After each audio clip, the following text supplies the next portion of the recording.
السلام علیکم پیارے بچوں، آج ہم سورہ رحمان کا آغاز کرتے ہیں۔ اس سورت کے بارے میں یہ آتا ہے کہ اس میں اللہ تعالیٰ کی نعمتوں کا ذکر ہے۔ اس سے پچھلی سورت جو ہے قرآن میں سورۃ القمر، اس میں اللہ تعالیٰ کی نشانیوں کا ذکر ہے کہ جب قریش مکہ یعنی جو مشرکین تھے، اللہ پہ ایمان نہیں لاتے تھے جو لوگ، وہ رسول اللہ صلی اللہ علیہ وسلم سے جب کہتے تھے نا کہ ہمیں کوئی معجزہ دکھائیں، ہمارے سامنے کوئی بہت بڑی نشانی لے آئیں، جیسے کہ پہاڑوں کا ٹوٹ جانا یا پھر چاند کا ٹوٹ جانا، تو پھر ہم ایمان لے آئیں گے، پھر ہم مانیں گے کہ آپ اللہ کے رسول ہیں۔ تو اس طرح کی جب وہ باتیں کرتے تھے تو اللہ تعالیٰ نے پھر ایک معجزہ دکھایا کہ اللہ کے حکم سے رسول صلی اللہ علیہ وسلم نے جب اشارہ کیا تو چاند جو تھا وہ دو ٹکڑے ہو گیا اور انہوں نے وہ دیکھا، لیکن وہ پھر بھی ایمان نہیں لائے۔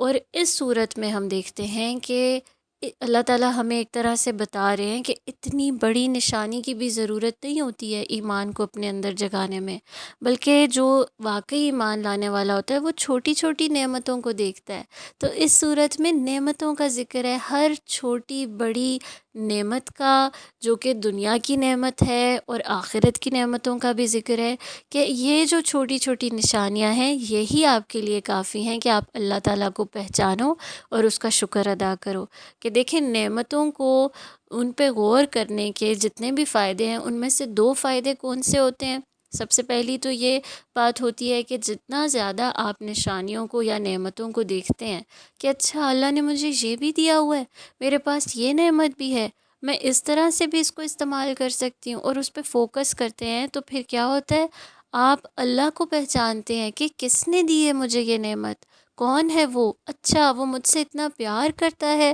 اچھا میرا رب اس طرح کا ہے، یعنی وہ اتنا زیادہ قادر ہے۔ تو آپ کو اللہ کے بارے میں پتہ چلنا شروع ہو جاتا ہے جب آپ نعمتوں کو غور سے دیکھتے ہیں اور ان پہ ان کو ریفلیکٹ کرتے ہیں ان پر۔ دوسرا فائدہ یہ ہوتا ہے کہ آپ شکر گزار بن جاتے ہیں۔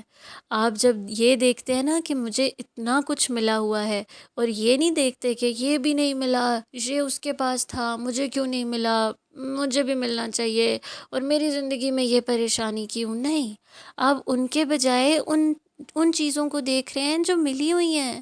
اور جن کی وجہ سے زندگی آسان ہے، اور جو بہت سارے لوگوں کو نہیں بھی ملی پر آپ کو ملی ہوئی ہیں، تو اور کیا ہوتا ہے، آپ کے دل میں شکر گزاری بڑھتی ہے۔ تو یہ دو فائدے ہوتے ہیں نعمتوں کو پڑھنے کے اور ان پہ غور کرنے کے۔ اچھا، اب سورہ رحمان کے بارے میں یہ بھی آتا ہے کہ سب سے پہلے کس صحابی نے جا کر قریش مکہ کو، یعنی کہ ان لوگوں کو جو ایمان نہیں لائے تھے، ان کو سورہ رحمان سنائی تھی؟ وہ تھے حضرت عبداللہ بن مسعود رضی اللہ عنہ، کہ ابھی وہ دور تھا کہ رسول صلی اللہ علیہ وسلم کے علاوہ قرآن جو تھا وہ کسی نے بھی نہیں اونچا سا پڑھا تھا ان کے سامنے۔ تو پھر ان لوگوں نے فیصلہ کیا کہ ہم میں سے کون اٹھے گا؟ صحابہ کرام رضی اللہ عنہم نے کہا کہ کون جا کر ان کو قرآن سنائے گا اونچا سا؟ تو وہ لوگ چاہتے تھے کوئی ایسا بندہ جائے جس کا قریش میں کوئی قبیلہ بھی ہو، کیونکہ اس زمانے میں یہ تھا کہ جس کا کوئی قبیلہ ہوگا تو قبیلے والے آ کر اس کو بچا لیں گے اگر اس کے ساتھ کسی نے کوئی زیادتی کی یا اس کو مارا۔ لیکن عبداللہ بن مسعود رضی اللہ عنہ کا تو کوئی قبیلہ نہیں تھا، وہ قریشی نہیں تھے، لیکن پھر بھی وہ اٹھے، انہوں نے کہا کہ مجھے اپنی جان کی پرواہ نہیں ہے، میں نے تو قرآن سنانا ہے۔ اور وہ گئے خانہ کعبہ کے پاس، اور انہوں نے اونچی اونچی سورہ رحمان کی تلاوت شروع کر دی۔ انہوں نے اس سورت کو چنا تھا سب سے پہلے قرآن کو پڑھنے کے لیے۔ پھر کیا ہوا کہ وہ اتنی خوبصورت تلاوت کر رہے تھے، کیونکہ عبداللہ بن مسعود رضی اللہ عنہ کے بارے میں آتا ہے کہ اگر کسی نے ایسا قرآن سننا ہے نا جو جبریل علیہ السلام نے رسول صلی اللہ علیہ وسلم کو سنایا، اور جیسے رسول صلی اللہ علیہ وسلم نے ہمیں پڑھ کے سنایا، تو وہ عبداللہ بن مسعود کی قرأت سن لے، اتنا پیارا پڑھتے تھے۔ تو یہ ہے سورہ رحمان، اور اس کے بارے میں انشاءاللہ ہم اس کی تفسیر کو ہم شروع کریں گے اگلے لیسن میں۔ ابھی تک کے لیے اتنا ہی ہے۔